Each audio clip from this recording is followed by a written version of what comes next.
TorahCafe.com.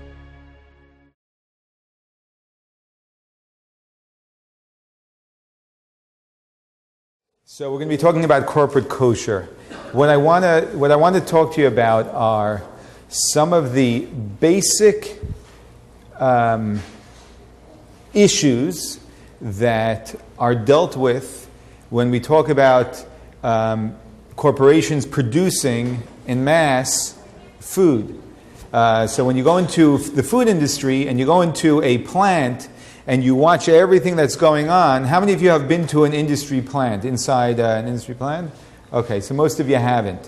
Which is the reason why it's hard to understand, if you're not in an industry plant and see everything that's going on, the complexities that are involved in actually making sure that it's kosher. Additionally, once we understand some of the basic laws of kosher, which I'm going to teach some today, you begin to understand that it gets a lot more complex. But before we even get there, I want to explain this. When people keep kosher, okay, and I don't know how many of us actually keep kosher, but when people keep kosher, they're very serious about keeping kosher. It's sort of like, are the 10 Commandments the 10 suggestions or the 10 Commandments? So that's the way Jews keeping kosher look at kosher. It's an absolute, it's got to be 100% kosher, whatever that means. So it's not like, yeah, we keep kosher, we only this, we only do that. For the most part, it's something that has to be observed and verified absolutely to be kosher. And that's not a simple thing to do. And, as the kosher market, I don't know if you've noticed this or not, but the kosher market is exploding. Interestingly, who looks for kosher symbols? Jews do. Who else looks for kosher symbols? Muslims do, ironically, right? Lactose intolerant people do, which we can get into that if you remind me, although I don't have that on my list. And vegan. People and people who are just health conscious. The good news for us is that they believe that eating kosher food is healthier. Okay? The truth is, it's not true. But don't tell them, because they're supporting the kosher economy. Okay? There's a book. Anyone read a book, Eat Right for Your Type or for Your Blood Type? Yeah. Okay, so you know of the book, right? I'm not promoting the book. Okay, I'm not. But that book exists, and its theory is that based on your blood type, there's a diet that works for you. Okay? And now what's fascinating is it's written by, I believe, an Irish doctor or author, and he writes a story. Anyone remember the story?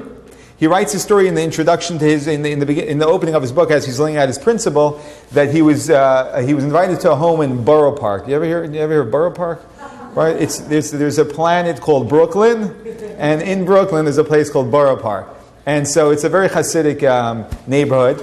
And he was invited to this Hasidic man, probably from Poland or from Hungary, like in his 70s, and really not in good health. And so he asks his wife, well, let's start with his diet. What does he eat? And she says, I've eaten chicken. Okay, I mean, it's not that bad. It's not steak, it's not so fatty. A lot of kasha, he eats a lot of kasha. So that's very healthy. So why are his arteries so clogged? You put salt in the kasha? So you put salt and schmaltz.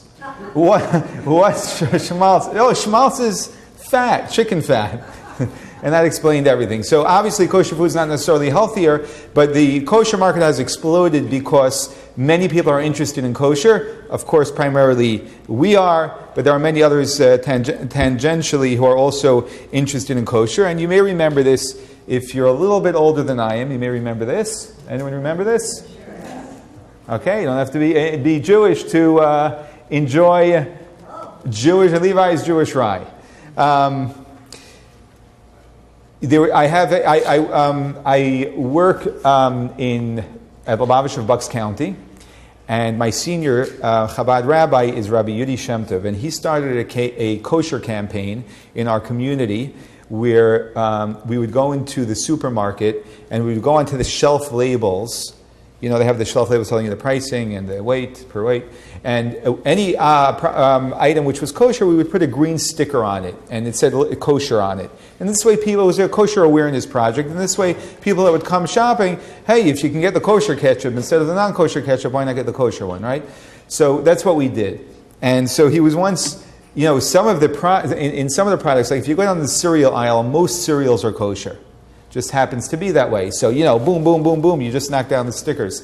So he was just going down and putting one sticker after another. And a woman passes by him and says, Rabbi, you're making those blessings awfully fast.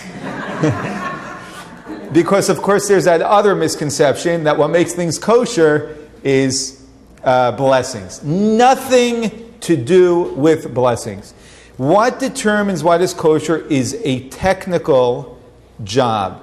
It's simply, the Torah defines to us what is kosher, which essentially are the animals, when it comes to animals that have split hooves and chew their cuz. When it comes to fish, if it has fins and scales. When it comes to birds, the Torah enumerates which birds are kosher. And any natural products are kosher. Okay, everything, anything else coming from a non-kosher animal or non-kosher fish will create a problem with kosher. It's that simple. So it's a technical study of knowing what's kosher and what isn't. It has nothing to do with blessings. It has nothing to do with the rabbi's authorization. It has to do entirely with verification, to verify if the food actually is kosher. Now, many people are relying on it. So we know that we have the stamps or the different symbols on the kosher foods, which are telling us that in fact is kosher. The question is, which symbols are reliable? Which symbols aren't reliable? What is behind that symbol? Is there anything behind that symbol? And what's behind that symbol simply is, there is a company who copyrighted the symbol, and through copyrighting the symbol, they now send out rabbis. You don't have to be a rabbi, by the way. I should say, not necessarily rabbis. They send out Jews who are religious, so they actually value deeply kosher, and they go ahead and they have to verify in the plants, as we're going to discuss in a few minutes, how to verify whether foods are kosher or not. And that's simply how we know that it's kosher, and that's what's behind those labels. The reason why the letter K is not a certification is because the letter K is simply a letter. A letter cannot be copyrighted, and therefore any company that wants can go and put a K onto a product. And that's why you will find many products in the supermarket with a letter K, which means nothing, because it's not copyrighted and anyone that wants can put it on. So it has no value in and of itself. And when you see the circle C on the product, it doesn't stand for Orthodox community.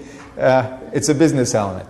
But of course, the most well-known ones, which are the OU, or Circle U, you may know it as the Circle K, the OK, Chaf K, Star K, the COR with a circle around it, the COR with a triangle, a CRC, the this, the that. They're all different types, an endless amount of them. Who can we rely on? It has to be someone who lives by the values of observant Judaism. And the reason why is simply because when there are many scenarios. And by the way, let me tell you that I'm speaking from my experience as one who goes to different plants and factories to certify them for the OK. I'm not speaking in the name of the OK today, but I do some work for them, and I go to different plants. And when a person, there are many scenarios where you're put under pressure. And the reason why is a factory may be producing food. They may have done a huge batch, which has an enormous amount of value to them, but they did something, which we'll learn about, which is problematic. And what do you do in that situation? The foreman is saying, you sure? There's nothing we can do. Do you understand how much this means to us and how much this? Do you know this is going to do to my job if they found out that I made this mistake? And you get all of this dumped on you. Now, if you don't care deeply about kosher and understand, carry the weight of all of the people relying on on your supervision, then whatever. So you're not so strict about it. That's obviously a very big problem. And that's the reason why those who are supervising can be a man, it can be a woman. It's got to be someone who is observant of Judaism. And so that's why those are the ones who we rely on. Now, here's where I want to explain. A few people asked me about the politics.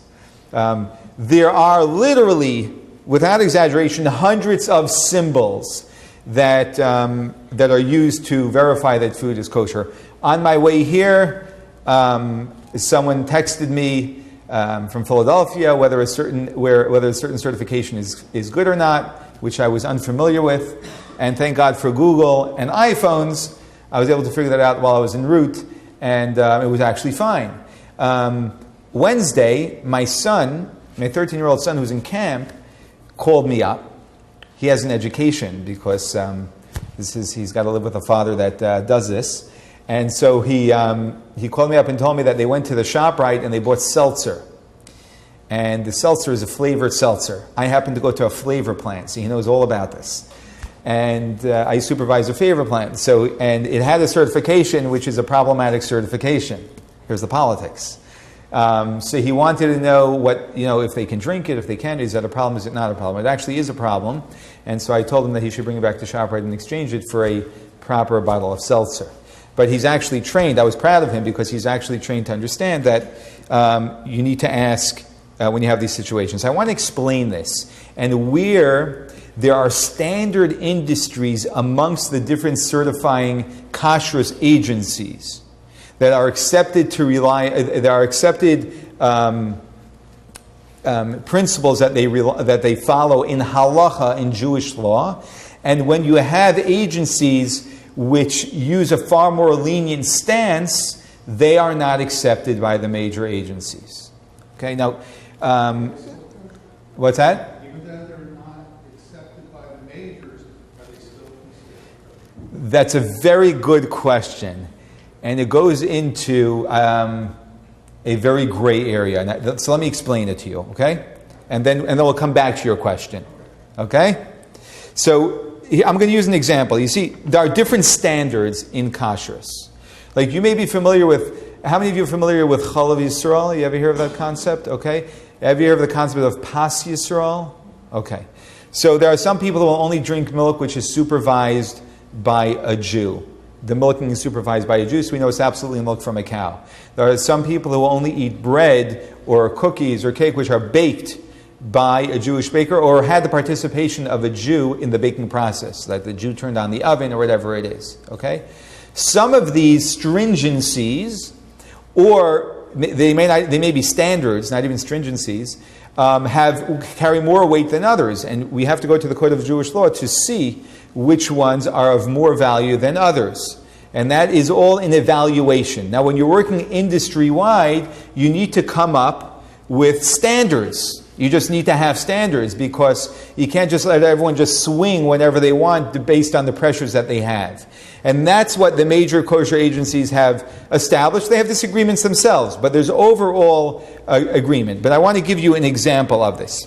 You see, in halacha, there is, in Jewish halacha, Jewish law, there's shockingly, I think to most people, there's a lot of flexibility. We always think that Jewish law is black and white. This is the way it is, or that's the way it is. It's a yes or it's a no. It's permissible or it's forbidden. That's actually completely not true in Jewish law. In Jewish law, there are many different opinions about one law and many different arguments. And in certain instances, halacha, Jewish law, gives us flexibility. It doesn't say, well, even though there are many opinions, we only follow this opinion. Sometimes there's flexibility. In certain scenarios this way, in certain scenarios that way. I'll give you a very basic example. There are two, I'll teach you the first two words we're going to learn today. Okay? How many of you have heard of the word lechatchila? Raise your hand. Okay. So most of us are learning a new word. Lechatchila means initially, at the outset. Okay? There are certain things that need to be done a certain way at the outset. There's another concept in Jewish law called the bidi eved. After the matter. It's already been done. Whoops! It's already been done. What do we do? So there are certain things in Jewish law which lichatchila, initially it's forbidden to do. B'di'evet, if it was done mistakenly, not on purpose, it's okay. Give you a very simple example, right? What are you not allowed to put into your chicken soup? Cheese. Excellent. Any dairy. Any dairy, perfect. You don't put any dairy in your chicken soup, right? So you're making chicken soup, right? Friday night, you're having a lot of guests come over, and you're making a big pot of chicken soup. And then in comes your spouse, right? Your clumsy spouse. And they decide that they have to pour themselves a glass of milk right next to the stove where the chicken soup is cooking. And as they do that, it splashes, and a drop makes a smooth landing right into the middle of your chicken soup, right? What is the status of the chicken soup? Now you have milk and meat, right? There's a concept in Jewish law that as long as, and I'm just giving you the overall concept, there are many details to this concept actually, depending on what it is. But when it comes to liquid, it's simple. If a drop of liquid falls into another body of liquid, and the body of liquid is 60 times more than the drop, then it's okay. The drop becomes nullified in the 60. Now, if you only had a little bowl of chicken soup, there may be a different story, or the end of the bowl of a chicken soup and the drop falls in, you'd have another problem. Now, what happens if I decide, this is a brilliant concept, I want to teach my spouse this concept. Or I'm over by a congregant's house and I want to teach them this concept. So I take a cup of milk and there's nothing like a shocking lesson, right? You always remember that one. And they're cooking the chicken soup and I pour a drop into the soup, right? And I say, guess what? Less than 1/60th, no problem. Actually, it's a complete problem.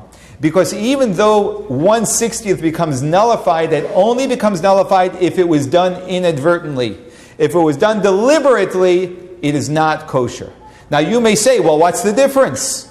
Ask a scientist. It's the same amount of milk, the same amount of chicken soup. But actually, as we know, thought patterns actually have a very significant impact on our environment. If you study some quantum physics, you'll know that very quickly.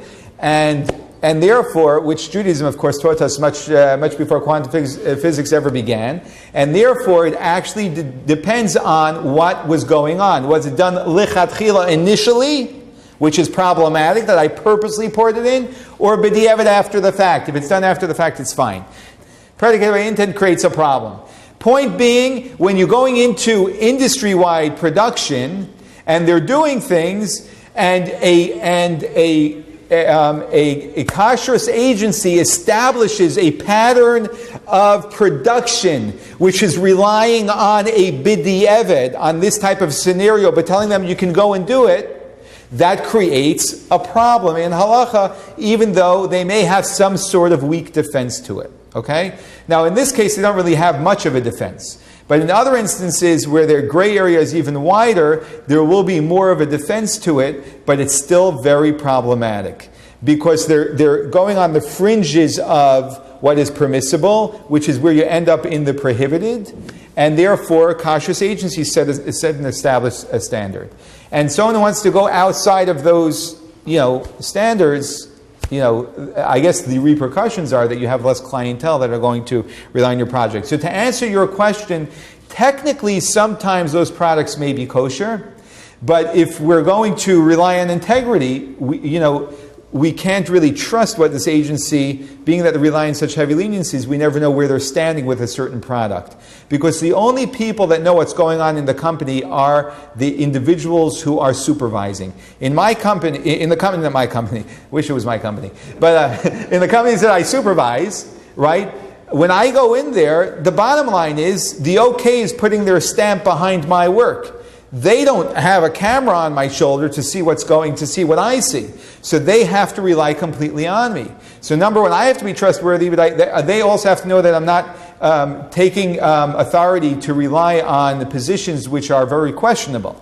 And so when we have agencies which continuously have questionable scenarios and they don't want to be held up to it or accountable for it, that's when other agencies find problems with them. And that's the world of the politics, really.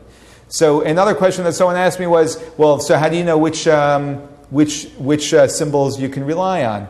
And the only thing I can suggest regarding that is either to contact one of the major agencies. They may not want to tell you because they don't want to officially authorize or say that another one is not good. But if you have your local competent Chabad rabbi, he usually should be able to have a way to know which certifications are reliable and which aren't. And as I mentioned before, with a brief research on Google, you can pretty much determine most agencies. We're good so far? Any objections? No? Any questions? You want to know the process? The agency sends down a rabbi to the plant. They survey the entire plant and their entire process of production. They pick up any halachic issues which we'll discuss that there may be in kosher. They discuss it with the plant and rectify anything that needs to be rectified, or they tell them what they can certify as kosher, what they cannot. The company wants to move forward, so then the agency looks for a local rep. Okay, a local supervisor. So they find out, okay, this company is in Philadelphia. We know Rabbi Weinstein lives near Philadelphia. We call him up to ask him, can you supervise this? Some companies you have to go to, I go to once a week, some once a month, some quarterly, depending, some every other month, depending on the company and how much supervision it needs. And then we set up a system. They tell me what I need to look out for, etc. And they give their stamp on the food. Got it? Now, sometimes, as I've had situations, I supervised a bakery in New Jersey, and it was very problematic. You see, there's a benefit, and there's an upside and a downside to being a small company. This was a smaller bakery, okay? They produced wholesale. They produced in mass. They weren't a retail bake shop. But they were small, relatively speaking. When you're dealing with a small company, the challenge is that being that they're not buying in mass, their suppliers are not always supplying the exact same ingredients to them. So if they need flour and the supplier has flour from a different brand, they'll supply it from a different brand. So I walk into this bakery, and every time I'm walking in, I'm finding the ingredients coming from different with different brands, and some of them are certified, some of them aren't. And I'm trying to keep them consistent, and they have a problem because they're not buying large enough to get their supplier to give it to them. And that was a problem with them. They actually ended up losing their certification because they weren't consistent. How is it possible for you to know what is going on in the factory if you only go there once every 3 months? The production in those plants is so simple that there's very little to be concerned about. I'll give you an example: a cocoa powder plant where they process cocoa powder. Okay, so there's almost nothing really going on in that plant other than cocoa beans being crushed and processed in cocoa butter, and it's pretty much everything there is dairy, and everything is raw materials, and there are some just basic other basic preservatives or things that may be involved, and so there are other issues with tankers, which I'll discuss soon. So it's relatively simple. Another important thing to know about in the industry today is in America, and I'll give you an interesting scenario about this, is that because is it the USDA? The USDA oversees, and because the companies function on a level where they have so many internal procedures to make sure that their workers, and sometimes union workers, we're not going to get into that issue, but sometimes their workers are not necessarily, people who are as competent as maybe the company would like to be. And so they have to verify, they need to have 1,000,001 procedures to make sure that their employees are on the floor in the plant are producing the way they need to. And so those procedures are very helpful for us because we know that they are very concerned about many issues, and that helps us as well in many ways because we know certain things are definitely being done a certain way and are constantly being signed off that they were done a certain way. Following what I'm saying? So that actually helps the kosher industry very much, as opposed to foods which are being produced in third world countries. For example, there was an incident that I heard from another rabbi who went to a third world country, and he went to a banana chip plant. Do you know how you make banana chips? It's very simple. You can try it at home if you don't have a high cholesterol. You slice up bananas, you fry them in oil, and you have banana chips. Wonderful, right? What can be wrong with banana chips? So this rabbi went to this banana chip plant, and he just went around to see everything that's going on. And it just so happened while he was there, it's a third world country, not everyone has electricity and gas and whatever it is. So there was one of the workers there pulled out a raw piece of chicken, and he put it into the vat of oil so he can fry his chicken. Where else is he going to fry his chicken? With the banana chips. What's the problem? In America, that would never happen, or I should say it would be almost nearly impossible to happen. Anything is possible. But it's not something we're really concerned about because there are so many procedures in place and there are so many tests, quality control tests that are being taken. it would be picked up at some point typically, and the company's worried about it. They don't care about the kosher. They care about their food product, right? And what's going to happen to their name if they put out food that has, is tainted in this way? So that helps us a lot in this country. But when you're going to third world countries, you have to be a lot more careful in the certification. We're good? Okay, we're going to get to some concepts. The first concept is called Yad Soled Esbo. Who knows what Yad Soled Esbo means? Okay, so Yad Soled Esbo means a hand recoils from it, which means this, that the product, that an item is so hot that if you touch it, your hand's going to jump back from it, which is estimated to be at about 110 degrees Fahrenheit. Okay? Why is Yad Soled Esbo significant? It's very significant to know about this. And a lot of this relates to your kitchen, by the way, but we're not going to your kitchen, okay? We're going to stay in the corporate, but a lot of this goes right into the kitchen.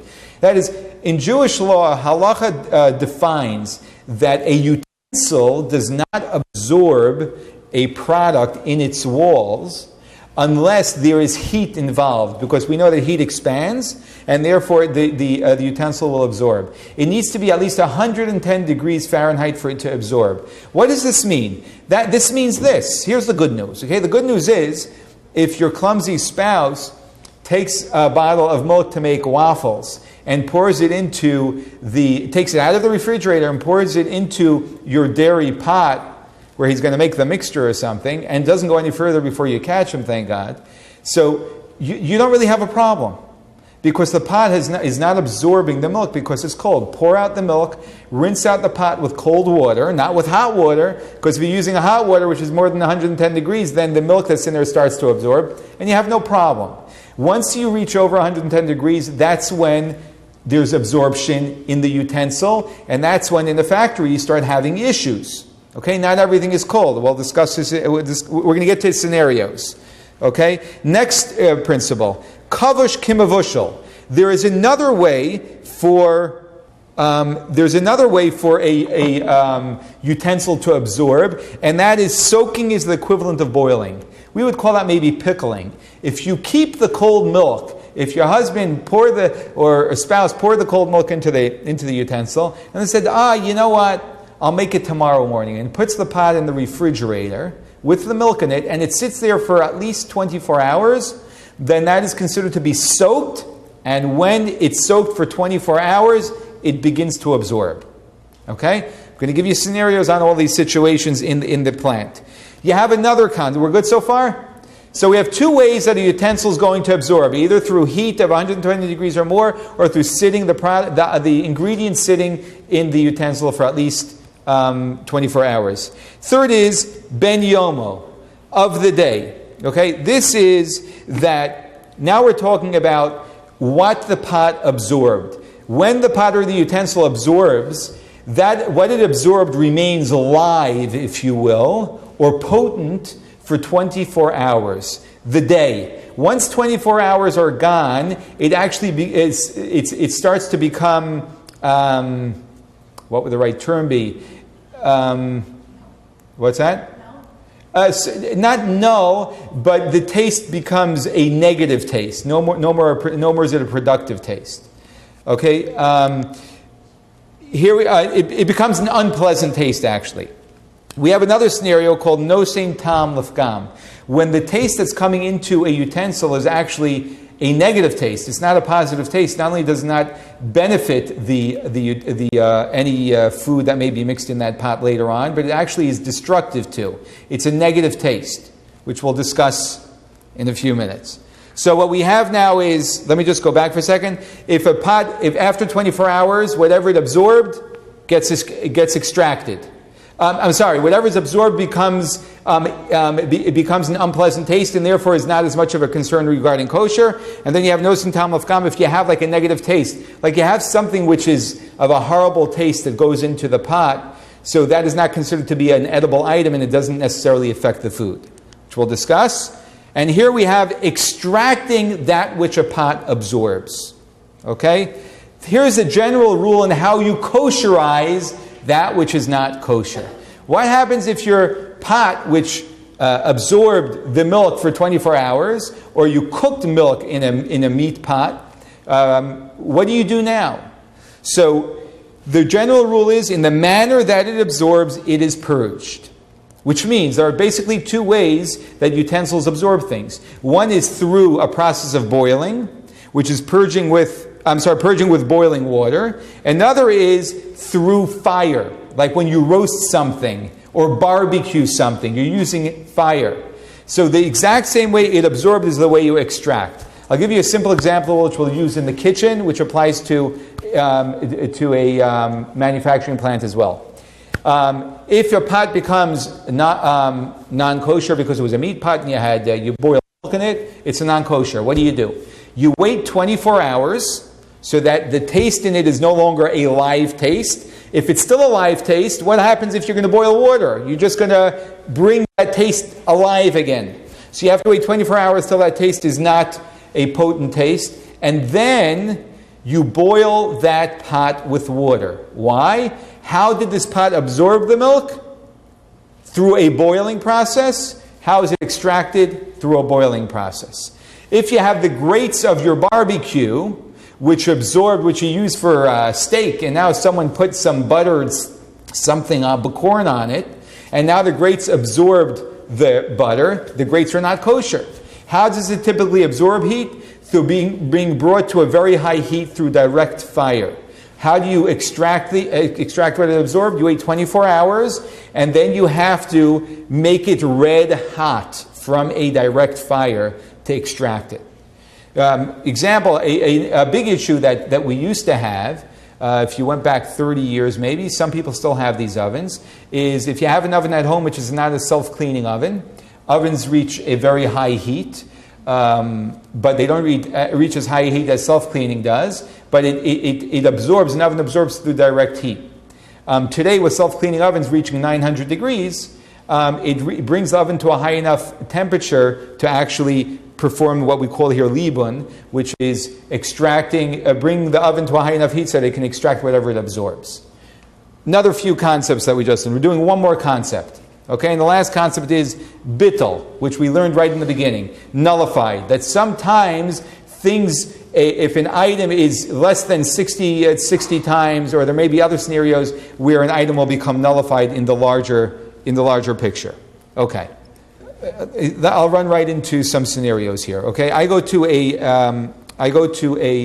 a flavoring plant. Okay, flavoring plants have a few issues. They're one of the most complicated plants to certify, because not only do they absorb, but if there's any remnant of a taste, then you also have a problem, right? Now, the good news is the company's more worried about as worried about the taste as we are, because if they have some raspberry flavor left in their utensil while they're making mint, that mint is not going to be proper, and when they sell it to their client who wants to make mint ice cream, and people say, this is weird mint ice cream, they lose their client. So they're very concerned, and they have quality control. Anything they produce, a little vial will go to the lab for quality testing, and they have to verify that the test is accurate to the way they want it to be. That's good for us. And now, how did they clean out their utensils? And here's the answer to your question.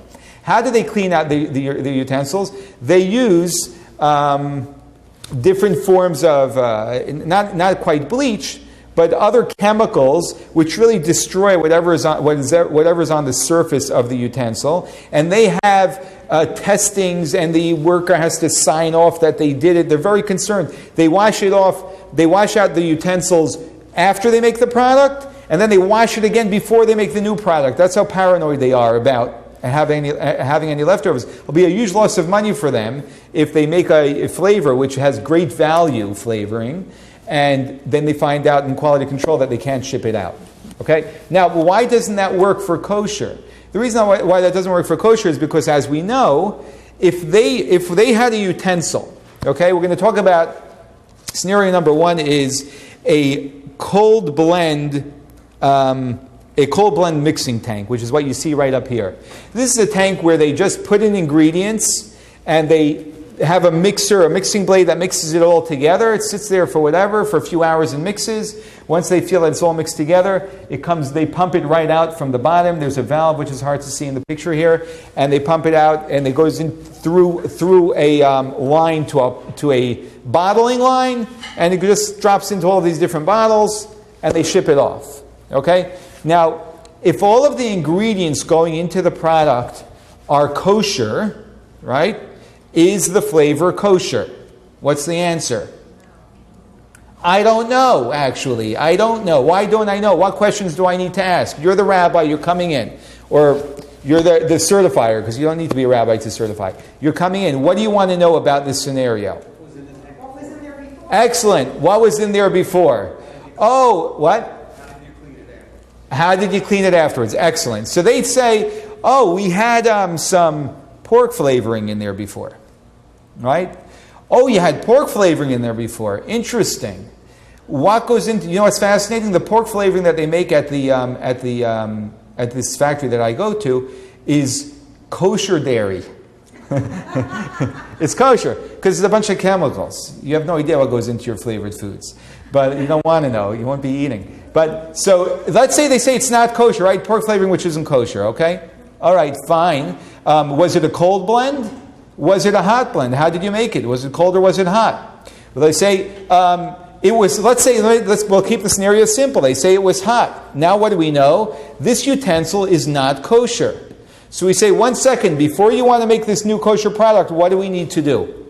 So what would you say we need to do? How do we make this utensil kosher? We have to heat it hot. What do you have to do before we heat it with boiling water? You don't use, excellent. So you don't use it to say, okay, it has to be down for 24 hours. Then we have to fill it with water. We have to bring it to a boil. And after we bring it to a boil, we let all the water out. You have a kosher utensil again. You can make your product. Now, okay? We're going to get to the dairy in a minute. Because kosher, the laws of kosher are that the only way to extract is with boiling water. The company may say, we cleaned it out with our CIP process. It's not, there's no dairy in the product. It's not dairy.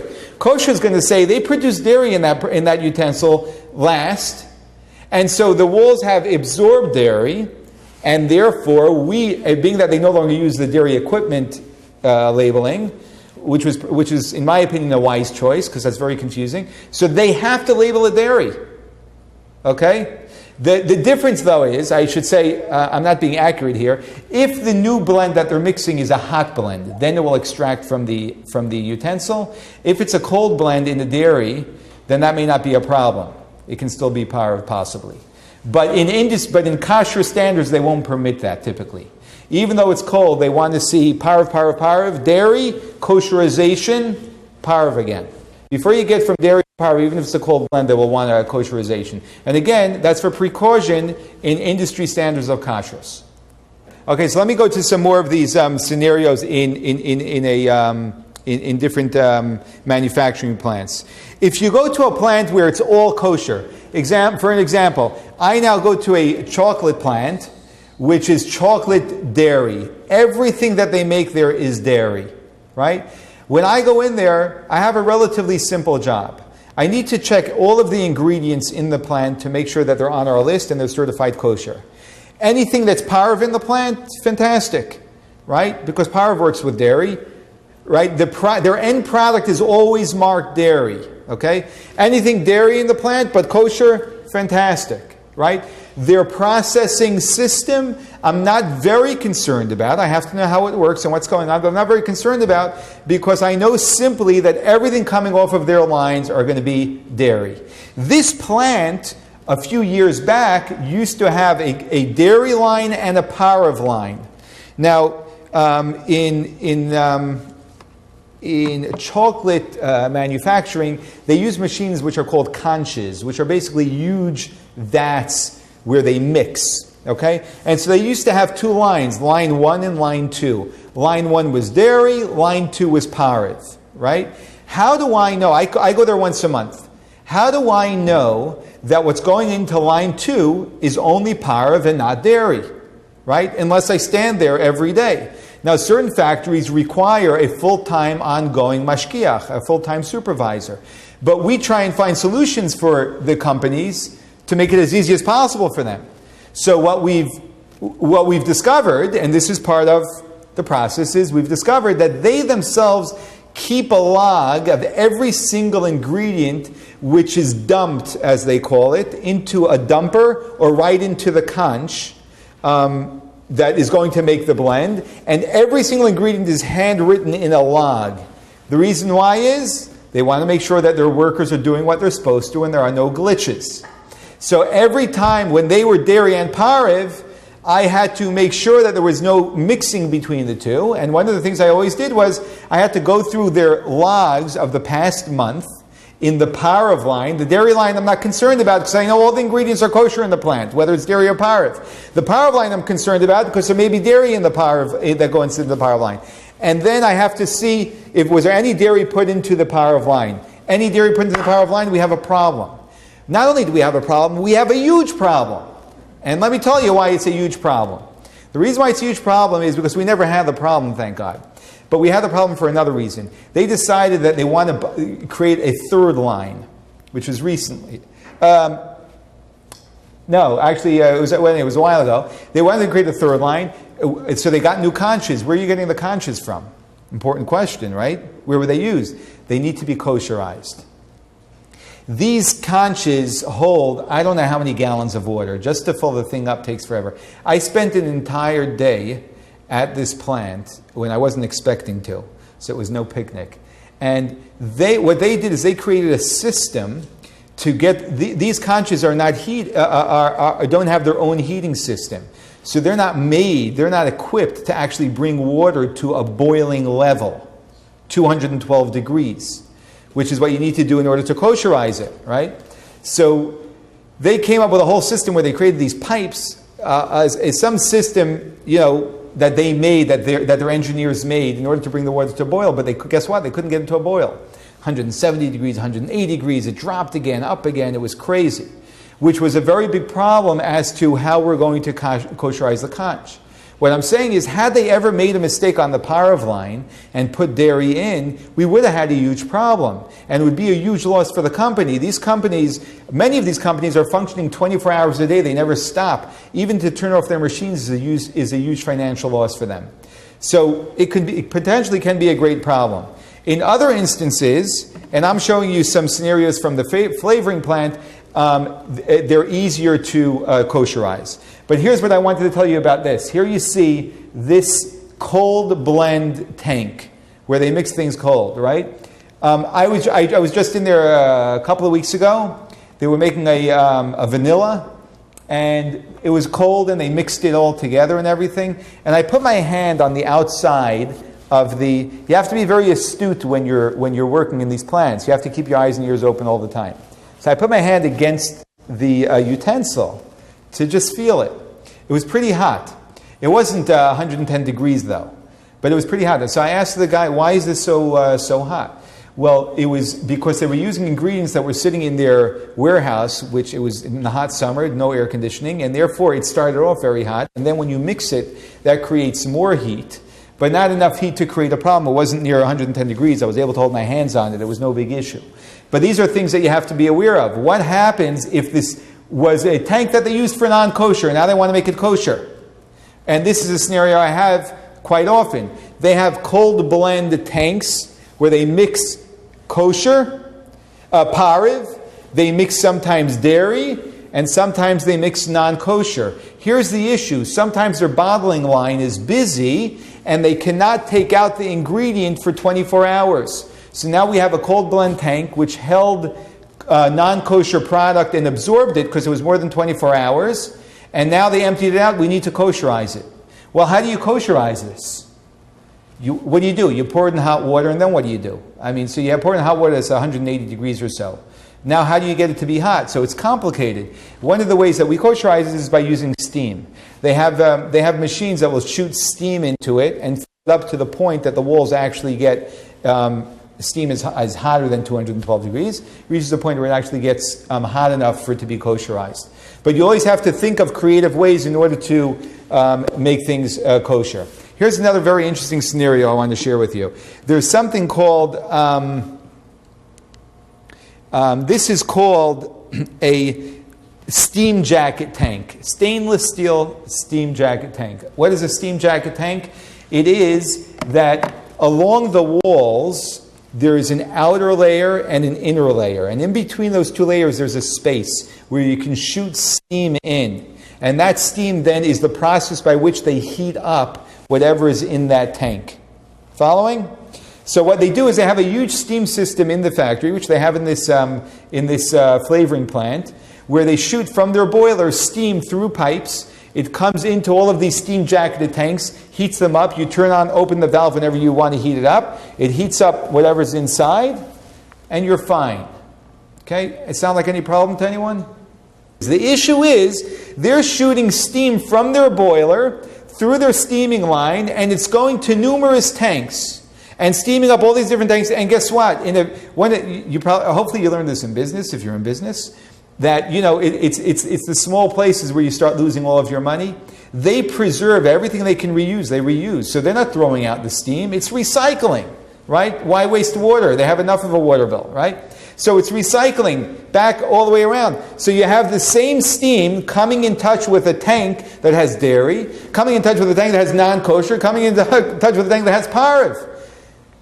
If you don't pick up, it's steam, it's not a problem, right? But if you pay attention to what's going on, it's a huge problem. There's an interesting way to deal with this, and an interesting way to verify it. This is always very funny. The way you deal with this is, if we go, here, we have it all right over here. If you go to this concept right here, which is no same tam lifgam, which means that if you have a material whose taste is so repugnant that it's not edible, then it is not an issue with carrying flavor from one to the other, because the entire flavor is not edible. So actually what we do is we put a chemical into the water in the boiler so that this water that's walking around is so disgusting that it actually doesn't affect any absorption extraction, and it's not enough to affect the actual product that the factory is making, so they're not concerned about it. But what's interesting is that you have to check the water every year or so to make sure that in fact it has enough of that chemical so it's repugnant. So what do you need to do to test it? Well, there's only one way to test it. You got to taste it. So you have to know how to taste it. Thank God I'm not certified in tasting it, so I always leave it to one of the rabbis from the main office to come down and do that job. And it's always funny to see the foreman of the plant watch he says, I can't believe you're going to put that in your mouth. But he puts it in his mouth to confirm that it's actually, has a horrible taste, and of course spits it out. He doesn't swallow it, and that resolves that issue, all based on halachic principles established, written down in the Talmud, established all the way back at Sinai. We're good? Okay, one more scenario, okay? And the last scenario is a spray dryer. Let me explain what a spray dryer is. A spray dryer is when a company wants to take, let's say, a chocolate flavor, which is in liquid form, but they want to ship it in powder form. For whatever reason, the client needs it in the powder form, not in the liquid form. So what they do is they send it through a spray dryer, which is this huge machine over here, which actually can implode if it's not used properly, which sounds like a rocket taking off. And whenever we kosherize this, which I do every single week in the company, we stand behind a protected glass because of it. But thank God it never imploded while I was there, although it did implode.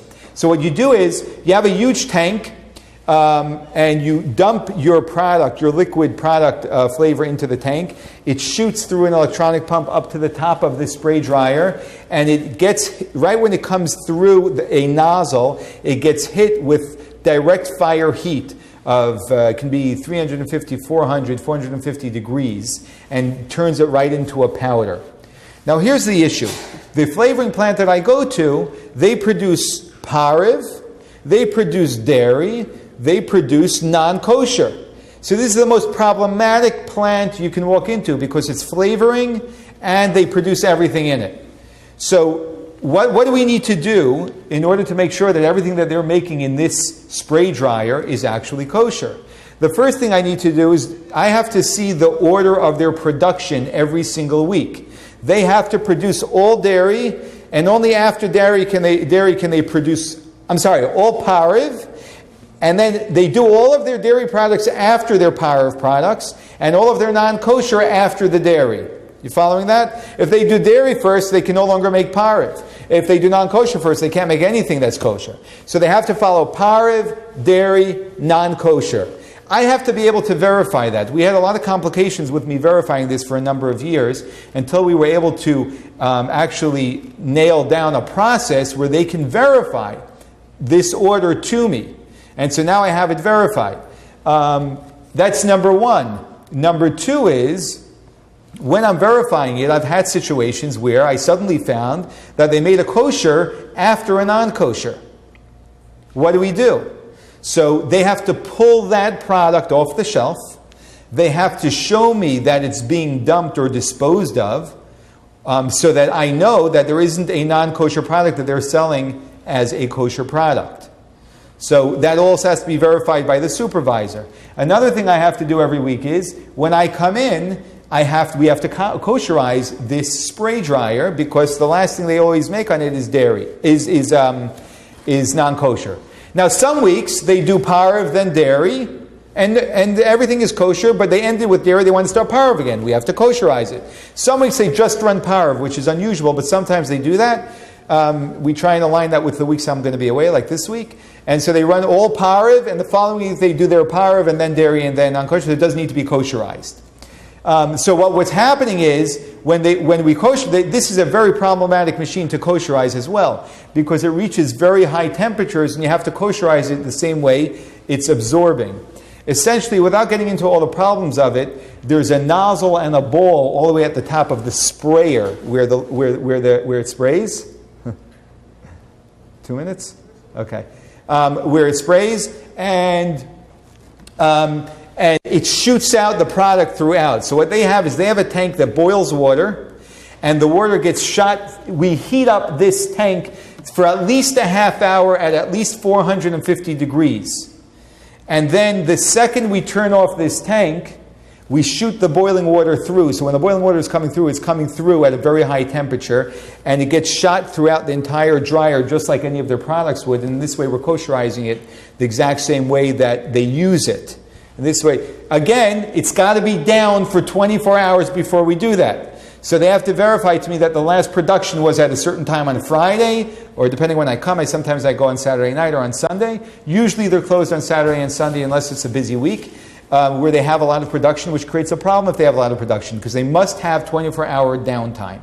They're trying to implement another spray dryer so they can dedicate it so that we don't have as many issues. But these are some of the complexities involved in what goes on behind all of the food that you eat when you go into a store and buy it and it's certified kosher. Quite complex, and so it's not just a simple snap of your fingers or a blessing. And that's some of the reason why kosher products are a little bit more expensive, but it's all being done in a very thorough manner.